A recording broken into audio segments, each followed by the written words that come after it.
영국의 열정적인 복음 전도자 존 웨슬레는 감리교회를 세운 창시자입니다. 우리 장로교회 교인들은 칼빈은 잘 알지만 존 웨슬리는 잘 모르죠. 마찬가지로 감리교인들은 존 웨슬리는 잘 알고 존경하지만 칼빈은 누군지 잘 모릅니다. 저도 존 웨슬리를 잘 모르는 장로교 목사였습니다. 미국에서 감리교 학교에서 공부하고 그리고 감리교 목사님들과 교제하면서 존 웨슬리에 대해서 알게 되었고 또 그의 사역에 대해서 큰 감동을 받게 되었습니다. 이 시간 존 웨슬리에 대해서 잠시 말씀드리는 것은 웨슬리 인생에서 예배의 중요성 때문입니다. 한 번의 예배가 존 웨슬리에게 얼마나 큰 영향을 주었는지 모릅니다. 존 웨슬리는 청년 시절 옥스퍼드 대학을 다닐 때 경건한 학생이었습니다. 젊은 학생이었지만 죄를 멀리하였고 금식을 자주 하였습니다. 또 가난한 사람들, 병든 사람들, 또 감옥에 있는 사람들을 찾아다니면서 선행을 베푸는 사람이었습니다. 그러나 복음의 참여를 깨닫지 못하고 선행을 중시하는 율법적인 신앙생활을 해왔습니다. 그런 중에 한 번의 예배를 참여하게 되었습니다. 모라비안 교도, 당시 아주 열정적인 선교 활동을 하고 있었고 또 아주 경건한 복음주의자들이었던 모라비안 교도들의 집회에 참여해서 큰 감동을 받게 되었습니다. 예배 가운데 존 웨슬리는 하나님의 말씀을 듣고 그리스도를 믿는 자들에게 주신 하나님의 구원의 은혜를 깨닫게 되었습니다. 그 말씀을 깨달을 때 그의 가슴이 성령으로 뜨거워지는 것을 경험하게 되었습니다. 그리스도께서 나의 모든 죄를 사하셨으며 나를 죄와 사망의 율법에서 구원하셨다는 확신이 그의 마음을 가득 채우게 되었습니다. 그래서 구원을 깨닫게 되었습니다. 구원은 선행을 통해서 이루어지는 것이 아니라 믿음을 통한 하나님의 은혜로 말미암아 오는구나 하는 사실을 깨닫고 비로소 구원에 대한 확신을 하게 되었습니다. 이렇게 우연히 한 번 드린 예배였지만 이 한 번의 예배가 청년 존 웨슬리를 깨우게 되었고요. 그리고 이 경험이 18세기 영국 복음 운동의 시초가 되었습니다. 모라비안 교도의 예배에 참석해서 큰 구원회를 경험한 존 웨슬리는 영혼 구원에 대한 열정을 갖게 되었습니다. 33살에 목사가 된 그는 이런 구호를 외쳤습니다. 온 세계가 나의 교구이다. 불광동만 우리 교구가 아니라 온 세계가 나의 교구라. 이렇게 구호를 삼고 유럽과 세계를 향한 복음 전도와 선교 사역을 시작하였습니다. 이 비전을 이루기 위해서 그는 새벽 4시에 일어나서 기도하였습니다. 우리만 일어난 게 아니었습니다. 새벽 4시에 일어나서 기도하였고요. 또 전국을 돌아다니면서 말씀을 전하고 또 전도를 하였습니다. 하루에 4번, 5번 설교한 적도 있었고요. 또 1년에 4만 4천 마일, 5천 마일을 말을 타고 다니면서 전도하고 설교하였습니다. 그의 열정적인 이 전도 사역을 통해서 영국을 깨우게 되었고요. 또 18세기에 영국 사회에 새로운 영적 부흥을 일으키는 하나님의 사람으로 거듭날 수가 있었습니다. 여러분, 한 번의 예배가 얼마나 중요한지 모릅니다. 한 번의 예배가 우리의 삶을 새롭게 바꿀 수 있습니다. 그래서 우리는 예배를 소중히 알고 또 생명처럼 여겨야 됩니다. 왜냐하면 예배는 거룩하신 하나님을 만나는 소중한 자리이기 때문입니다. 어떻게 우리와 같은 미물이 거룩하신 하나님을 만날 수 있습니까? 그러나 예배 가운데 참여하게 되면 예배 가운데 그분을 만날 수가 있고 그분이 주시는 놀라운 은혜를 체험할 수 있는 줄 믿습니다. 우리가 어떻게 예배하느냐에 따라서 우리의 삶이 달라집니다. 존 웨슬리와 같이 예배 가운데 주님을 만나고 주의 은혜를 체험한다면 우리가 매일매일 주의 임재 가운데 살아가는 기쁨을 누리게 될 줄 믿습니다. 오늘 본 말씀은 우시아 왕 때에 예루살렘 성전에서 있었던 두 예배를 우리에게 소개해 주고 있습니다. 예루살렘 성전에서 2명의 예배자가 예배를 드렸는데 각기 다른 경험을 하였습니다. 한 사람은 예배 가운데 하나님의 놀라운 임재를 경험하게 되었고 주의 말씀을 들었고 그의 삶이 새롭게 변화되는 놀라운 예배 경험을 하였습니다. 그는 바로 예언자 이사야입니다. 그러나 또 한 사람은 예배를 드렸지만 하나님의 무서운 진노로 그의 삶이 완전히 무너지는 경험을 하였습니다. 바로 그 사람은 유다의 왕 우시아였습니다. 왜 똑같은 성전에서 예배를 드렸는데 왜 서로 다른 경험을 하게 되었을까요? 왜 이런 일이 일어났을까요? 우리는 그 이유를 한번 진지하게 물어봐야 됩니다. 성경은 그 이유에 대해서 우리에게 잘 말씀해 주고 있습니다. 이사야에 대해서는 오늘 본문이 이사야 6장에서 말씀하고 있고 우시아에 대해서는 역대하 26장에서 그 이유에 대해서 우리에게 잘 말씀해 주고 있습니다. 역대하 26장을 보면 우시아 왕이 드린 성전 예배와 그 결과를 전하고 있습니다. 우시아는 16살 어린 나이에 왕위에 오르게 되었습니다. 어린 나이에 왕위에 올랐기 때문에 그는 겸손하여서 하나님을 잘 섬겼습니다. 예배를 잘 드릴 때 주님께서 그를 기뻐하시고 그에게 복을 주셔서 나라를 강성하게 하였습니다. 블레셋과 싸워 승리하게 하셨고 그 이웃 주민들이 이웃 나라들이 이 우시아를 향해서 조공을 바치는 그러한 성공한 왕이 되었습니다. 그래서 하나님 은혜 가운데서 52년 동안 유다를 잘 다스리면서 부국 강경을 이룬 왕이 바로 이 우시아 왕이었습니다. 그러나 우시아는 이렇게 성공했을 때 그의 마음이 교만해져서 예배를 소홀하게 대하게 되었고요. 예배를 가볍게 여기게 되었습니다. 역다 26장 16절 이하를 보게 되면 우시아가 드린 예배를 우리에게 소개해주고 있습니다. 하루는 우시아가 예루살렘 성전에 들어가서 제사장들을 다 제쳐두고 본인이 제사를 드리려고 하였습니다. 왕의 권세를 보여주려고.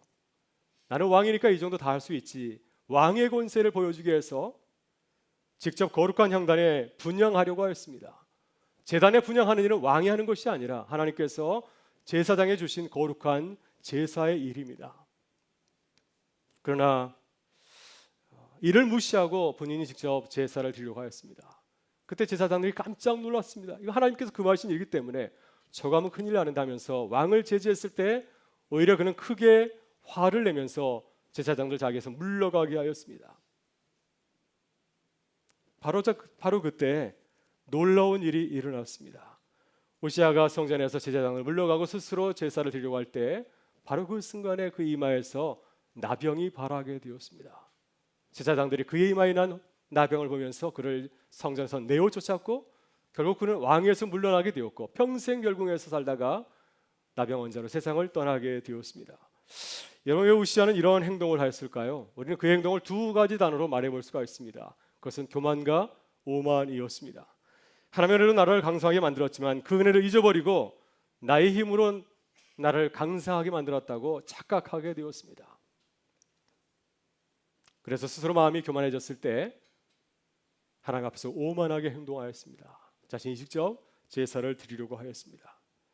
하나님께 예배를 드리는 자로 나온 것이 아니라 하나님께 나의 예배를 보여주는 자로 나오게 되었습니다. 내가 얼마나 강성한 왕인지, 내가 얼마나 성공한 왕인지를 보여주려고 예배에 참여하게 되었습니다. 자신의 의를 드러내고 가시하려고 하였습니다. 이렇게 예배를 가볍게 여겼기 때문에 그는 예배 가운데 하나님의 은혜를 경험한 것이 아니라 하나님의 무서운 진노와 심판을 경험하는 사람으로 전락하게 되었습니다. 여러분, 우시아 왕의 이야기는 누구의 이야기인가요? 아주 오래전에 한 유다 왕의 이야기인가요? 여러분, 이 이야기는 우리들의 이야기입니다. 우리도 하나님 앞에서 우시아처럼 행동할 때가 얼마나 많이 있습니까? 예배를 소중히 여기지 아니하고 가볍게 여길 때가 얼마나 많이 있습니까? 우시아가 직접 분향을 드리려 했던 것처럼 우리의 생각대로 예배를 바라보며 나올 때가 얼마나 많이 있습니까? 이 정도는 되지, 여기까지는 괜찮아, 이렇게 생각할 때가 얼마나 많이 있습니까? 그러나 이러한 경솔한 행동이 예배의 축복을 누리지 못하도록 가로막고 있다는 사실입니다. 그러게 우리는 늘 예배를 드릴 때마다 우리의 모습을 살펴봐야 됩니다.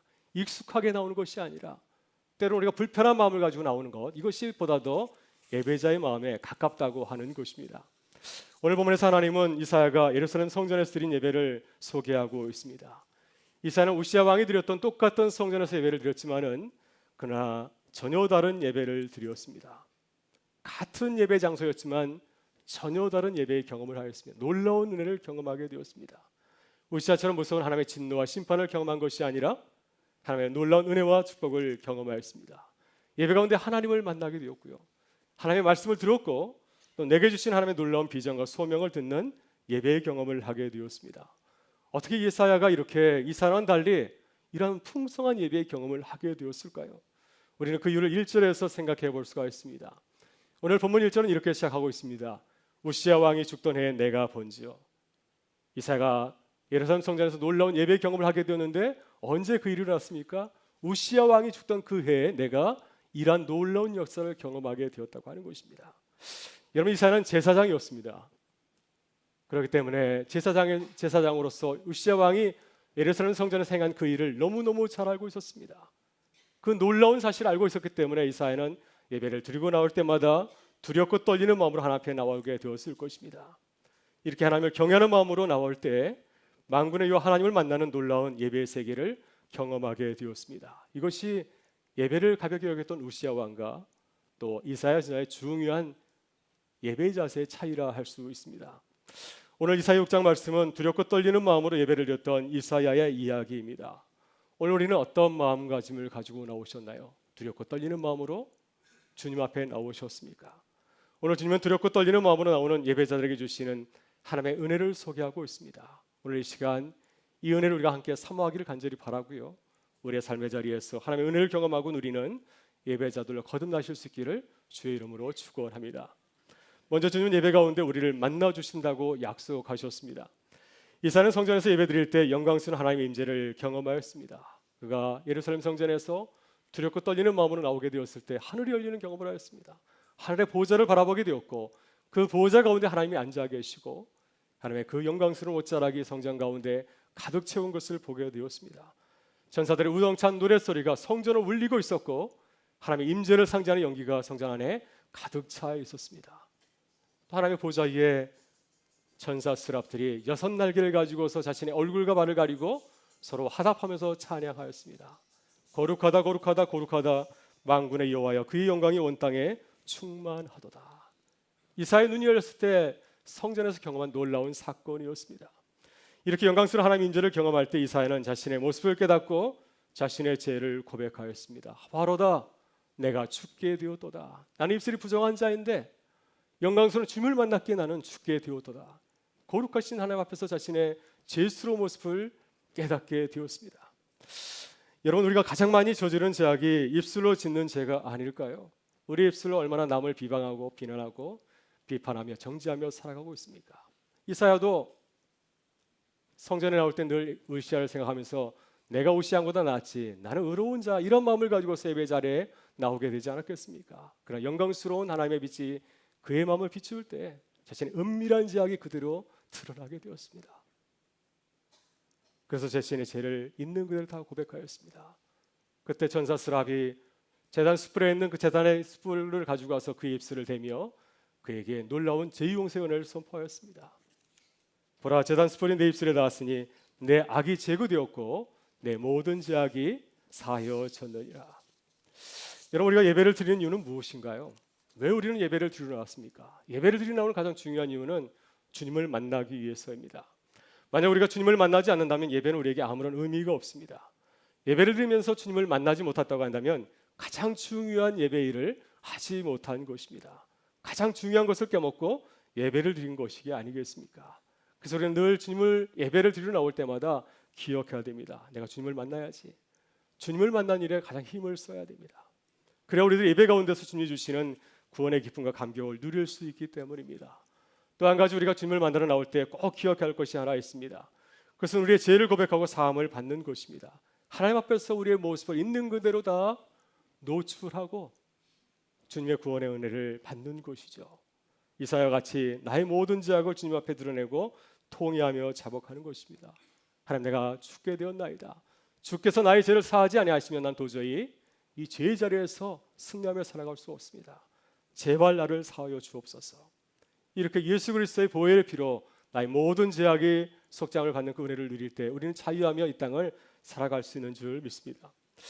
오늘이라는 예배라고 하는 잔잔한 감동이 있는 책이 있습니다. 이 책은 하나님을 알기 위해서 더욱더 애쓰면 애쓸수록 우리의 사소한 일상이 하나님을 예배하는 자리로 변해갈 수 있다 하는 내용을 담고 있는 참 좋은 책입니다. 이 책에 한 가지 아주 의미 있는 이야기가 소개가 되어 있습니다. 한 학생이 어거스틴의 고백록을 읽어야 하는 숙제에 대해서 불평하였습니다. 아주 우는 목소리로 교수님에게 얘기했습니다. 교수님, 이 책 너무 지루해요. 그래서 교수님이 그 학생에게 이렇게 의미 있게 말하였습니다. 아니야, 그 책은 지루하지 않아. 자네가 지루한 거야. 무슨 뜻일까요? 이 말은 아무리 우리에게 선하고 좋은 것이라 할지라도 우리가 그것을 소중하게 생각하고 기대하는 마음이 없다고 한다면 그것은 우리에게 지루한 것으로 변하고 만다고 하는 것입니다. 여러분 어거스틴의 고백록은 고전 중에 고전이고 기독교의 진리가 담겨있는 참 좋은 책입니다. 근데 그 책을 옛날 책으로 간주하고 숙제의 대상으로 생각한다면 그 책은 나에게 지루한 책으로 변할 수밖에 없습니다. 그러나 그 책에 담겨있는 하나님의 말씀을 탐구하기 위해서 내가 읽어야지. 사모함을 가지고 대할 때 그 책은 나에게 지루한 책이 아니라 나에게 아주 의미 있는 책, 즐거운 책으로 새롭게 태어난다고 하는 것입니다. 여러분 예배가 그렇습니다. 예배를 기대하고 사모하실 수 있기를 바랍니다. 예배 그렇지 이런 마음 가지는데 예배의 감격을 누릴 수 있을까요? 사모하는 마음이 있을 때 예배의 감격을 누릴 수가 있습니다. 예배 가운데 하나님의 임재를 경험하고 우리의 죄를 사하시는 주의 은혜를 경험할 수가 있습니다. 무슨 일을 하든지 예배 드린 일에 최우선을 두실 수 있길 바랍니다. 예배 드릴 때 주님을 만난 일에 가장 방점을 두실 수 있기를 바랍니다. 그래서 나를 예배자로 불러주신 주님을 꼭 만나고 주님의 은혜를 체험하는 예배자들이 되실 수 있기를 주의 이름으로 축원합니다. 다음으로 주님은 예배 가운데 우리에게 말씀하신다고 약속하셨습니다. 이사야는 성전에서 예배 드릴 적에 하나님의 말씀을 듣게 되었습니다. 하나님의 임재를 경험하고 제3의 은총을 받고 자유를 누리게 되었을 때 하나님께서 하시는 말씀을 듣게 되었습니다. 내가 누구를 보내며 누가 우리를 위해서 갈고, 이러한 하나님의 말씀을 듣게 되었습니다. 여러분, 예배는 하나님의 말씀을 듣는 자리가 아니겠습니까? 그래서 우리가 예배 자리에 나올 때 주님은 우리에게 늘 말씀해 주시죠. 오늘 본문 9절 이하를 보게 되면 하나님께서 이스라엘 백성들에게 글을 보내면서 이사야에게 이렇게 말씀하셨습니다. 가서 이 백성에게 이르기를 너희가 듣기는 들어도 깨닫지 못할 것이요 보기는 보아도 알지 못하리라 하여 이 백성의 마음을 둔하게 하며 그들의 귀가 막히고 그들의 눈이 감기게 하라. 염려하건대 그들이 눈으로 보고 귀로 듣고 마음으로 깨닫고 다시 돌아와 고침을 받을까 하노라. 하나님께서 이사야에게 이러한 말씀을 전해 주었습니다. 이스라엘 백성들에게 가서 주의 말씀을 전하라고 하는 것입니다. 주의 말씀을 가만히 살펴보게 되면 오해할 수가 있습니다. 왜냐하면 주님의 말씀은 저들이 내 말씀을 듣고 돌이키지 못하도록 하라, 이런 말씀의 뜻을 담고 있는데요, 이 말씀을 깊이 묵상해 보게 되면 주님의 뜻은 정반대입니다. 죄로 인해서 마음이 어두워져서 들어도 듣지 못하고 보아도 알지 못하는 이스라엘 백성들에게 가서 주의 말씀을 잘 전하여서 그들이 깨닫고 돌아오게 하라는 말씀입니다. 이것이 이사야가 예배 가운데 들은 하나님의 말씀이었습니다. 여러분, 하나님께서는 예배 가운데 우리에게 말씀하시는 줄 믿습니다. 특별히 하나님의 예배 가운데 설교를 통하여서 말씀하십니다. 여러분, 개혁교회 전통에서 예배의 요소 가운데 가장 중요한 요소는 무엇일까요? 바로 설교입니다. 그래서 우리 예배 순서를 보게 되면은 설교가 가장 예배 중심에 있는 것을 보게 됩니다. 따라서 우리는 예배를 드리면서 늘 집중해야 될 것이 무엇입니까? 하나님을 만나고 그의 말씀을 듣기 위해서 집중하는 것입니다. 운동선수가 경기에 나가기 위해서 경기에 온 신경을 다 쏟는 것처럼 예배 드리는 자는 무엇에 가장 집중해야 되겠습니까? 주의 말씀을 듣는 일에 최선을 다해야 됩니다. 그래서 우리는 말씀을 듣기 위해서 예배당에 들어올 때 우리의 말을 멈춰야 됩니다. 세상 소리로부터 귀를 닫아야 됩니다. 사람들의 말에 귀를 닫아야 됩니다. 내 마음속에서 터져나오는 인간적인 생각들을 잠시 내려놓아야 됩니다. 그리고 주의 말씀을 듣기 위해서 집중해야 됩니다. 이 훈련을 잘해야 됩니다. 이 훈련을 잘해야 우리가 다른 소리를 듣지 아니하고 주의 말씀을 듣고 깨달을 수 있기 때문입니다. 여러분, 말씀을 사모하실 수 있기를 바랍니다. 이사야는 우시야 왕이 죽고 나라의 운명이 흔들리는 가운데 하나님의 말씀을 사모하였습니다. 이 어지러운 시대 가운데 내가 어떻게 해야 될 것인가 고민하고 기도하였습니다. 이런 영적인 갈증을 가지고 성전에 가서 예배 드릴 때 하나님의 말씀, 놀라운 은혜를 경험하게 되었습니다. 그 말씀을 듣고 깨달았기 때문에 이사야는 어지러운 세상 가운데서 주의 말씀을 전하는 그 힘찬 사역을 넉넉히 감당할 수 있었습니다. 여러분, 우리가 살아가는 시대가 흔들리고 있지 않습니까? 무엇을 들어야 되는지 너무 많은 정보 가운데서 우리가 흔들리고 있습니다. 갈피를 잡지 못하고 있는 가운데 있습니다. 나라도 그렇고 교회도 그렇고 우리 사회가 그렇지 않습니까? 이렇게 많은 정보가 난무하는 이 시대 가운데 주의 말씀에 귀를 기울이실 수 있기를 바랍니다. 하나님께서 우리 가정 가운데, 우리 자신에게, 우리 교회 가운데, 우리의 일터 가운데 주시는 말씀, 이 민족 가운데 주시는 말씀을 잘 듣고 분별하실 수 있기를 바랍니다. 그래서 그 말씀을 가지고 살아가는 주의 백성들 되실 수 있기를 주의 이름으로 축원합니다. 마지막, 주님은 예배 가운데 우리를 결단하게 하신다고 말씀하십니다. 이사야는 성전에서 예배 드릴 때 세상으로 그를 파송하시려는 하나님의 말씀을 들었습니다. 내가 누구를 보내며 우리를 위해서 누가 갈고, 이 말씀을 듣게 되었을 때 이사야는 주저하지 아니하고 응답하였습니다. 내가 여기 있나? 나를 보내소서. 그때 하나님께서 이사야를 세상 가운데 파송하였습니다. 가라, 내 백성에게 나의 말씀을 선포하라. 하나님께서는 이사야를 파송하신 이유를 말씀하였습니다. 11절 이하를 보게 되면 이런 내용이 담겨 있습니다. 이스라엘 백성의 운명에 대해서 말하고 있습니다. 이 백성이 황폐하게 돼서 멸망에 이르게 될 것이다. 그래서 이 나라의 모든 나무들이 다 잘리게 되고 이 땅 가운데는 구루터기 밑둥만 남게 될 것이다. 이러한 참혹한 일을 당할 이 백성을 향하여서 주의 말씀을 선포하라. 이것이 하나님께서 이사야를 파송하시는 이유였습니다. 여러분, 예배는 시작이 있고 끝이 있습니다. 예배는 하나님을 만나고 주의 말씀을 듣고 그리고 나서 그 말씀을 가지고서 세상으로 나아가는 것입니다. 주님, 내가 주의 말씀대로 살겠습니다. 내게 힘 주십시오. 그 말씀대로 살아갈 수 있도록 내게 은혜를 더해 주시길 간절히 바랍니다. 이렇게 결단으로 끝나는 것이 예배의 자리입니다. 여러분, 우리가 어떻게 하나님의 말씀대로 살아가겠다고 다짐하고 결단할 수 있을까요? 우리가 예배 가운데 주의 말씀을 듣고 은혜를 받지 아니하면 우리는 도저히 결단하고 순종할 수가 없습니다. 우리가 예배 가운데 주님을 만나고 주의 말씀을 깊이 깨닫지 아니하면 우리는 모세나 에레미야 같이 주의 말씀에 반응할 수밖에 없습니다. 여러분, 모세도 하나님께서 처음 그에게 나타나셔서 내 백성을 구원하라 말씀을 전했을 때 그는 이런 자에 거절하였습니다. 주님, 나 못합니다. 나는 말을 잘하지 못합니다. 다른 사람을 보내십시옵소서 하면서 거절하였습니다. 예레미야도 너희 백성들이 가서 하나님의 심판의 말씀을 전하고 했을 때 그는 이런 자에 거절하였습니다. 나는 아이라 말할 줄 모르나이다. 다른 사람을 보내소서. 여러분, 이것이 우리의 실상이 아니겠습니까? 우리는 도저히 주의 말씀을 실천할 수 없고 주의 말씀을 따라서 살아갈 수가 없습니다. 주님께서 우리에게 힘을 주셔야 가능하지 않겠습니까? 주님께서 내게 감당할 수 있는 은혜를 주셔야 우리가 주님께서 말씀하신 그 삶을 살아갈 수가 있습니다. 그래서 우리는 예배를 사모해야 됩니다. 그래야 주의 은혜로 주님이 주신 일들을 기쁘게 감당할 수 있기 때문입니다. 하나님께서는 이사야 선지자에게 놀라운 구루터기의 환상을 보여주었습니다. 구루터기는 아무것도 남아있지 않는 밑둥이지 않습니까? 그 밑둥 가운데 새롭게 시작하는 하나님의 놀라운 나라의 환상을 보여주었습니다. 이렇게 주님이 예배 가운데서 하나님의 환상과 비전을 보여주셨기 때문에 이사야 선지자는 실망하지 아니하고 하나님의 비전을 붙들고 주님께서 내게 주신 그 말씀의 사역을 힘차게 감당할 수가 있었습니다. 여러분도 예배 가운데 주님의 비전과 꿈을 보고 주님을 따르기로 결단하고 또 살아가는 주의 백성들 되시기를 주의 이름으로 축원합니다.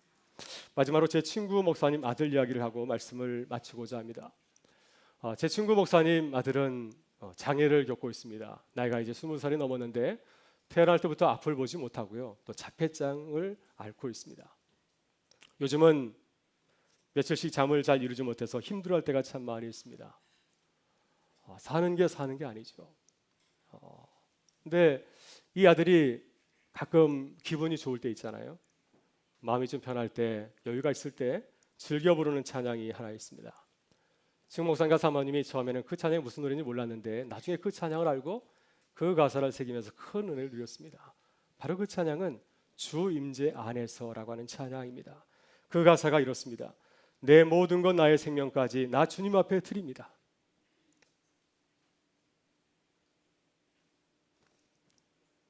주 임재 안에서 이제 내 영혼 자유해. 내가 주의 거룩한 이름 높이며 예배하리. 어린 양 찬양하리. 내 평생 그 하나로 충분해요. 어린 양 찬양하리. 내가 주의 임재 안에서.